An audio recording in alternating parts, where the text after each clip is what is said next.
आणि कंसाला सांगतात, कंसा तू आतापर्यंत तुझा शत्रू मारण्याकरता जे नाना प्रकार केले, तुला माहिती का कोणी शत्रू?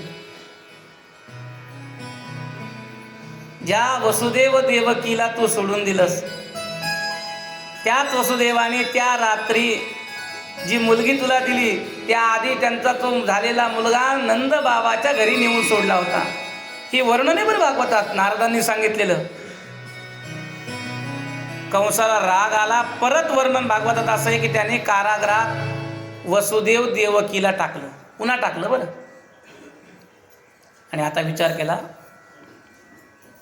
की कोणतं निमित्त करावं बलराम आणि कृष्णाला मथुरेत घेऊन यावं.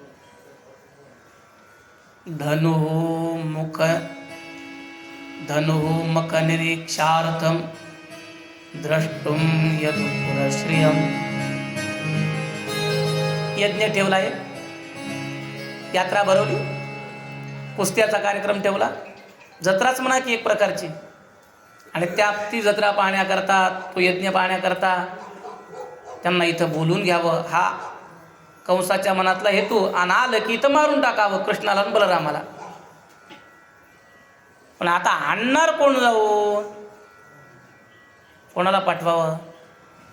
मग लक्षात आलं कंसाच्या की अक्रूर जवळचा आहे, दोन्हीकडचा आहे. अक्रूरा बोलवलं. अक्रूरा भीतच आला, माझी आठवण कसं काय केली बाबा, असं असं कार्य आहे, आपण जा. अक्रूराने स्पष्ट सांगितले बरं, राजन मनीषितं सद्य तव स्वावत्यमार्जनं सिद्ध्यो समं कुर्यात् दैवं हि फलसाधनं. तुम्ही मनोरथ केलाय मान्य, पण सिद्धीला जाणं न जाणं हे दैवाच्या हातात आहे. प्रयत्न करतो मी.